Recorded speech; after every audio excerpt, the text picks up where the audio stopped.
Out of the fog, out of the night, and into his American adventures comes Bulldog Drummond.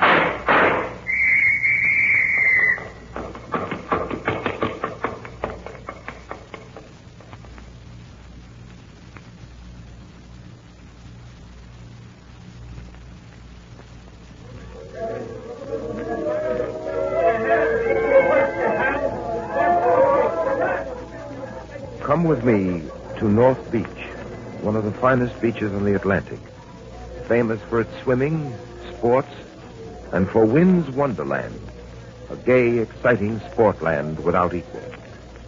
Anthony Wynn, an old friend of mine from Mayfair, had opened his fun palace on Sound, a short run out of the city. That evening, a gay crowd had gathered. They'd come for thrills, for laughter. Welcome, ladies and gentlemen. Welcome to Wynn's Wonderland on the Sound, the greatest playland, the greatest thrill land in the East. Come closer, ladies and gentlemen. See the greatest thrill ride in America. The fastest, raciest, the most daring roller coaster ride in the world. The Whirlwind. The 10th part of $1, ladies and gentlemen. 10 cents to ride with the wind. To feel the thrill of flying. To live dangerously. Step right up right this way.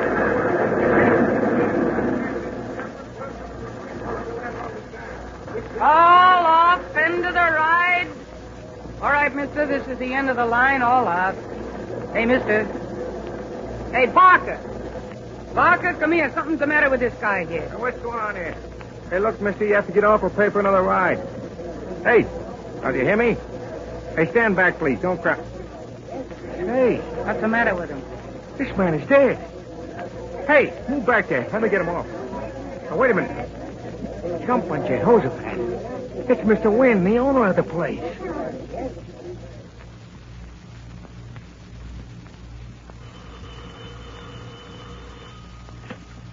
Captain Drummond speaking. Oh, Captain Drummond, thank goodness I've reached you.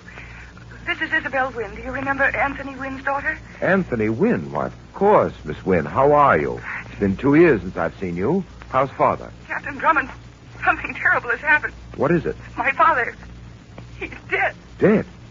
Yes, they say it was an accident, but I know better. It was murder. Somebody killed my father. Murder? Now, Miss Wynn, tell me as simply as you can what happened. I don't know.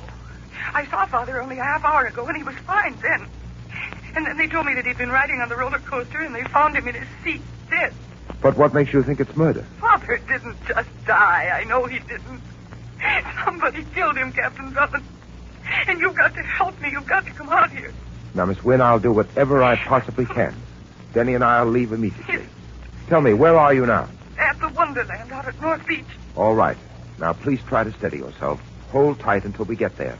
And, Miss Wynn, don't tell anyone you think your father's death was murder. Miss Wynn, are you sure you're all right? Yes, Captain Drummond. I was upset when I spoke to you, but I'm all right now.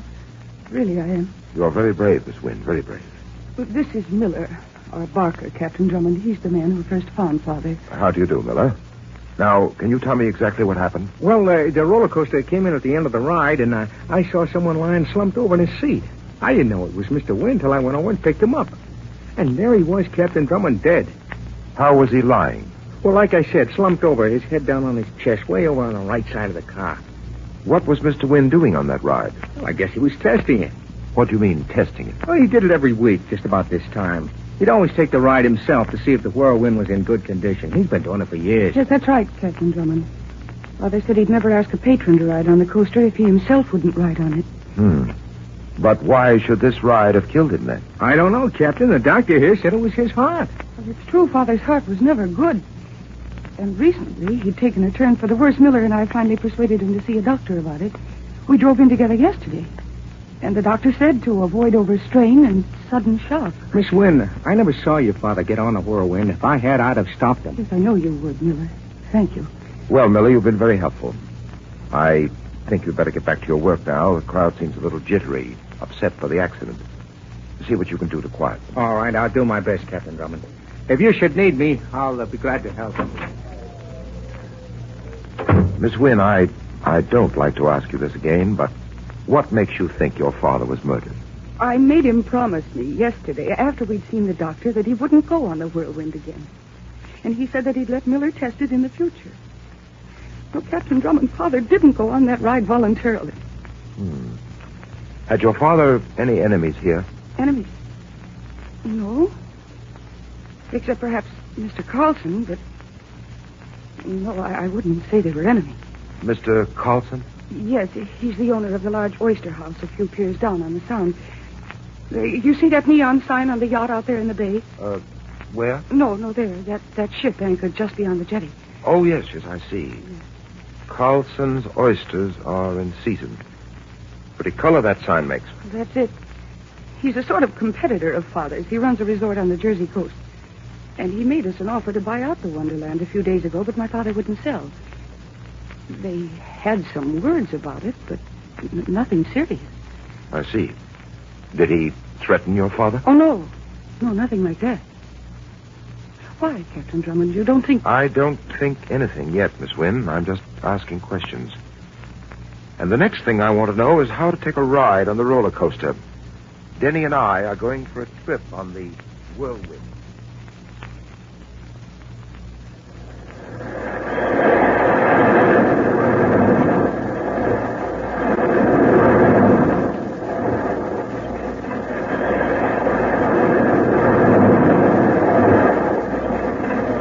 Are you all right back there, Denny? Oh, yes, sir. This is quite a ride, sir. Quite a daring ride. You're right. That last dip was very steep. Steep enough, I'd say, to kill a man with a weak heart. You mean, sir, you believe Mr. Wynne was really killed? I'm not sure yet. Oh, wait, don't move, Denny. What's that, sir? Don't move. Now tell me, where are you sitting? Why, here, sir. Back here on the left side of the seat. That's it, on the left side of the seat. That last dip curves sharply to the right. The speed of the roller coaster would naturally throw us both to the left. Yes, naturally, sir. I purposely sat alone in the front seat, Denny, with you in the seat behind me, to see what would happen. Well, I'm sorry to be dull, sir, but I don't see what you're driving at.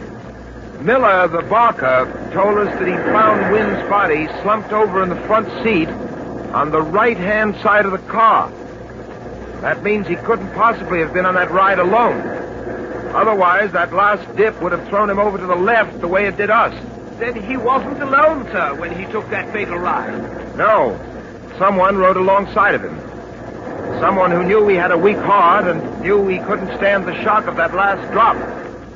Someone who forced him on that ride. Then you mean, sir... That Miss Wynne was right. Her father didn't die accidentally. Mr. Wynne was murdered on his own roller coaster.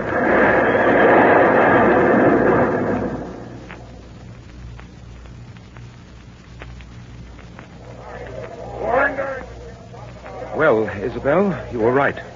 Then Father was murdered, Captain Drummond. Yes. Someone forced him on that roller coaster, knowing the sharp curves and drops would be too much for his heart. But why? Well, who would want to do that, sir? I don't know yet. Now, Isabel, I want you to tell me what other attractions you have here at Wonderland. Well, we have a shooting gallery here, as you see. Yes. And what's down there? Just past the shooting range, over to the left, you can see the whirl-go-round. Then there's the carousel across the road. Why, what are you after, Captain Drummond? I don't know yet. I'm just getting an idea. Go on. That's about all. Except for the whirlwind and the ride in the moonlight. Ride in the moonlight. What's that? Oh, it sounds very romantic, sir. It is. It's a kind of modern old mill built right out into the water. A boy and a girl like a boat ride in the moonlight. Well, we fixed up some boats with outboard motors, and the couples take them out on the Sound. I'd like to see that ride, Isabel. It's just around the corner here, but I don't think you'll find it very exciting, Captain. You can't tell. Well, there it is. Ride in the moonlight. See, the boats leave through that passageway on the right, and they ride under a tunnel for about 50 yards, and then they're out on the Sound. The route beyond the tunnel is marked by buoys, and you run along the Sound for about a minute, and then back through another tunnel to the start. very ingenious. It sounds very attractive. It's very popular, too. Isabel, would you care to take a ride in the moonlight with me? With me and Denny, of course. Why, yes, Captain Drummond, if you think it worthwhile. I do.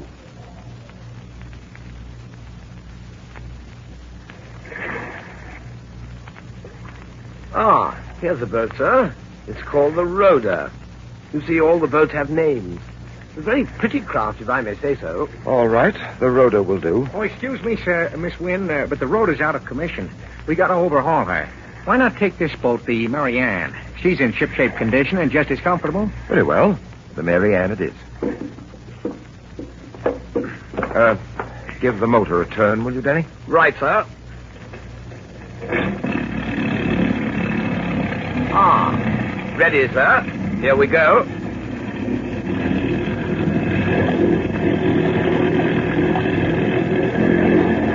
I say, sir, it's quite dark in this tunnel.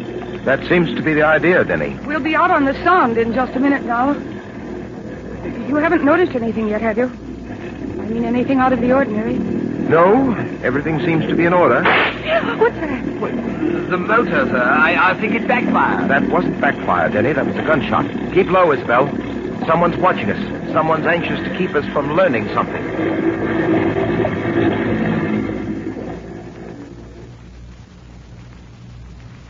I'll be back in a moment to continue my story.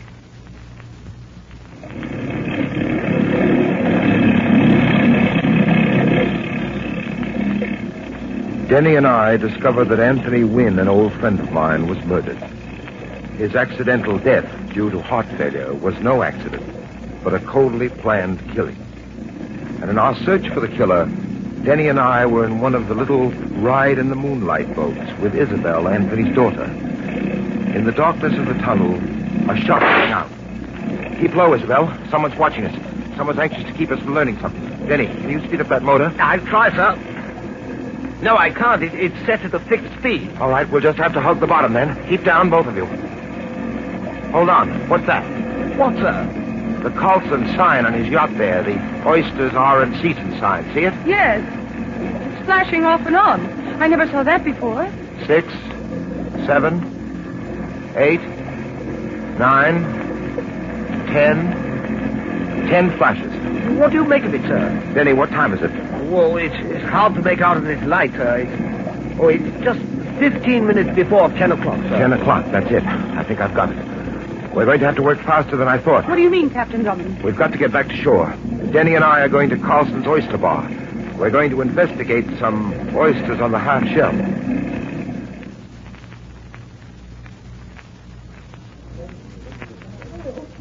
Let's move over to the Oyster Bar, Denny. Is it 10 yet? Almost, sir. It's about 3 minutes before the hour. Keep your eyes open. For what, sir? Anything unusual? Denny, Yes, sir. that man there at the Oyster Bar. The one taking the box of oysters, sir? Yes. Yes, I heard him order a dozen oysters to take out. Let's move over and I'll stumble against him. I'll try to knock the package out of his hand. See if you can get one of those oysters. I'll try, sir. Excuse me, sir. Could you spare me a match? I'm... You clumsy fool! Oh, I say, I'm dreadfully sorry. Really, I am. Here, let me help you pick them up. Get away from here! Get away, you stumbling idiot! Leave those oysters alone. Don't you touch them. I'll kill you. I don't want your help. Get out of my way, you fool, you bungling fool! Good work, Denny. Yeah, what a offended temper. There must be something the matter with that man. Did you get one? Did you see that man, sir? He turned purple with rage. I never saw anything like it in my life, sir. Yes, I saw him, Denny, and I think I know why. You did get one of the oysters, didn't you? Oh, yes, I did, sir. And most amazing, sir, these oysters aren't opened. I never heard of anyone ordering unopened oysters before, did you, sir? Not unless they aren't to be eaten. What do you mean, Captain Drummond? I'll know in a moment. Give me that oyster, Denny. No, not here. Come over to the corner. I want to open it. Open it, sir? Give me your knife. Thank you. There, that does it. Well, that isn't an oyster, sir. No, Denny. There's a small white package in between these oyster shells. What do you make of it, sir? Come on, I'll tell you as we go. We haven't a moment to waste. We're going for another ride on the Mary Ann. Another exciting ride in the moonlight.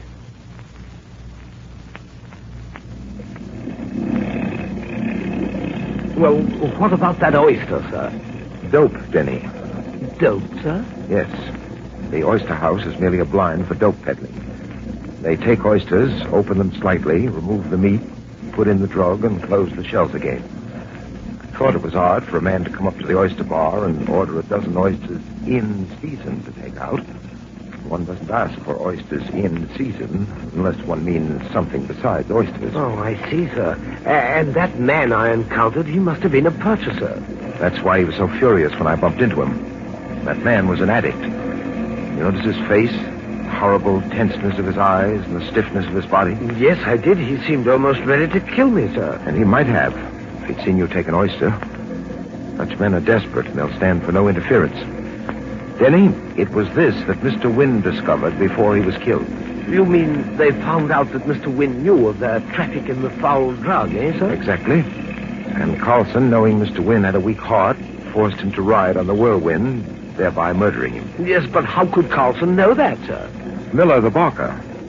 You remember he drove Miss Wynne and her father in to see the doctor yesterday? The Miller's mixed in it, too. I say, Captain Drummond, where are you taking the boat? You're not following the buoys. You're going out further into the Sound. We're taking a detour, Denny. We're going to visit Carlson's yacht. I suspect it's much more than an advertisement for the oyster house, and much more than a yacht.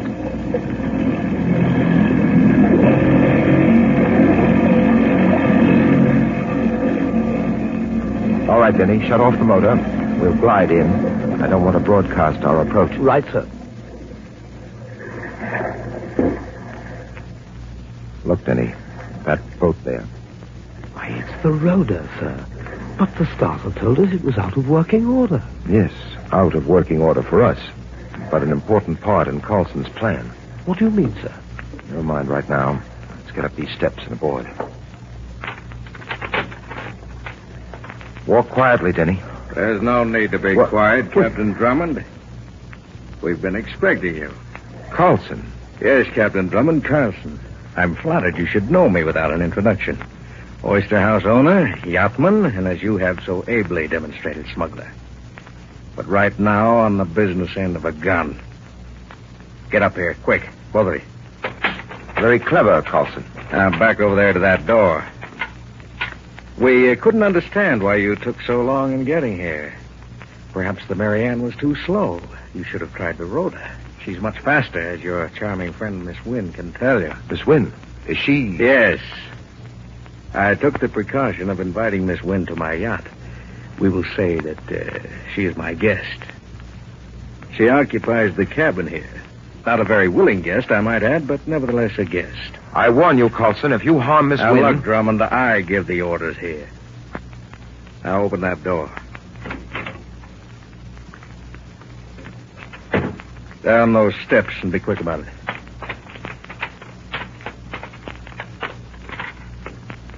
Pull open that door and get inside. Now, this is the anchor room, Drummond. The room in which the anchor chain piled when we lift anchor. You see the windlass there and the chain attached. I'm sorry it's not very comfortable. And when we hoist anchor, you may find it a bit overcrowded. But you won't mind it for long. We take off at 11:05. Just about to pull anchor. You know this is murder, don't you, Carlson? First Wynne and now us. Wynne? Murder? Oh, that was heart failure, Drummond. Heart failure. You heard the doctor's report. And as for you, I didn't know you'd stowed away on my boat.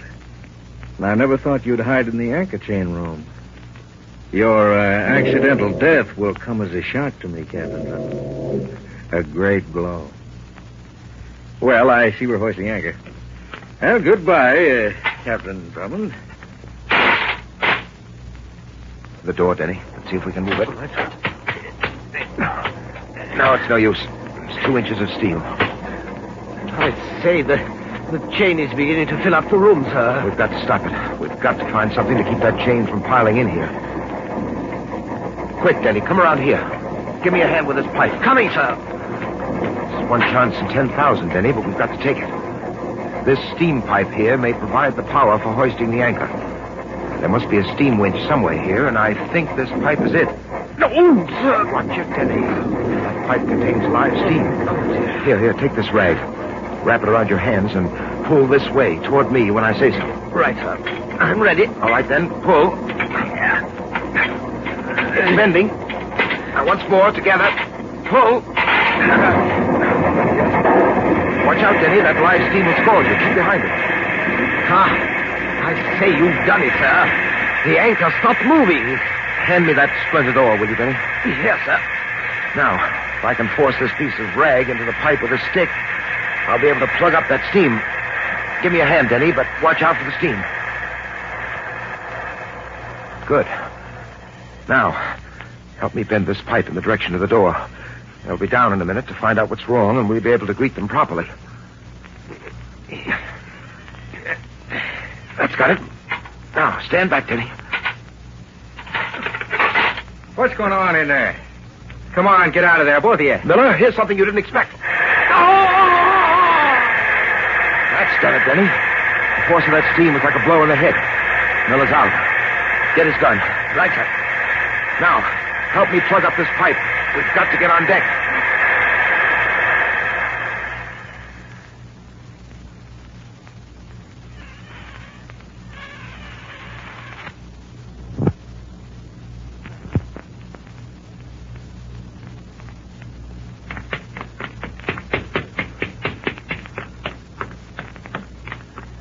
Hurry, Denny. The sooner we get up on deck, the quicker we'll get to Carson. All right, Drummond, your little escape is over. Drop that gun. Very clever stopping that anchor. Now, get over there, both of you. Back up against that cabin. It looks as if my anchor method was a little too subtle for you. I gotta use the crudest method of all to get rid of you. A bullet through your head. You'll never get away with this, Carlson. Save the talk. Now, who wants it first? You, Drummond, or you? Oh! Good work, Miss Wynn. Get those guns, Denny. I've got them, sir. Now, up with your hands, Carlson. Up with them, I say. Why, you... Never mind that, Carlson. Get over here. Denny, give me one of those guns. Who hit me? I did. You were so sure of yourself, Carlson, you never saw Miss Wynn lean out of the cabin porthole. Denny, go unlock that door and let Miss Wynn out. Right, sir. If I may say so, sir, it's a great privilege to unlock the door for the guardian angel. Are you all right, Isabel? Yes, I'm fine. Good. Denny, go down in the hold and pick up Miller. He'll be coming too just about now. Right, sir. Oh, and Denny. Yes, sir. I want to get Carlson and Miss Wynn back to shore. We'll take the Mary Ann. The rowder's still tied on at the landing steps. Bring Miller up and take him back with you in the rowder. Keep an eye on him, Denny. Keep a finger on your trigger. I'll take good care of him, sir. See you later. Have a pleasant ride, Mr. Carlson.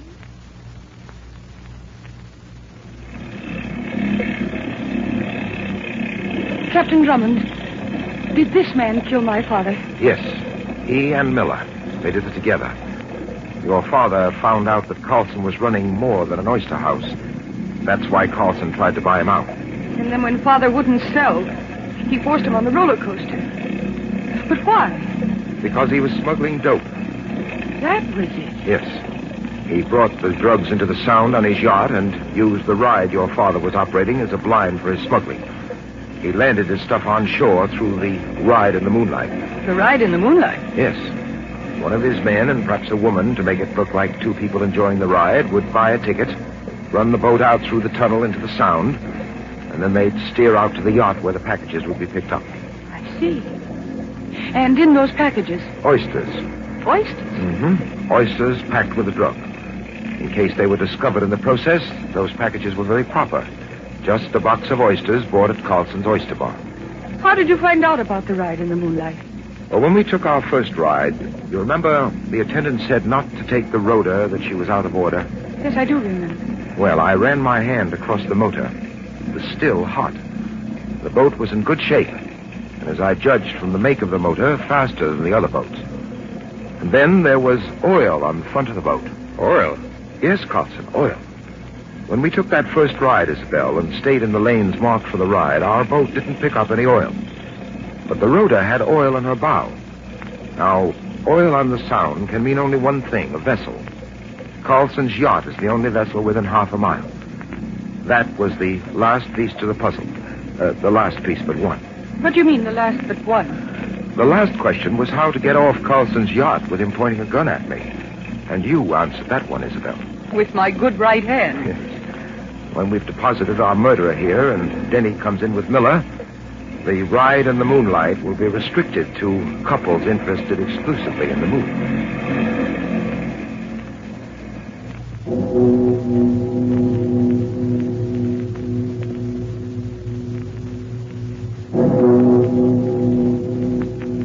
I'll be back in just a moment to tell you about next week's story.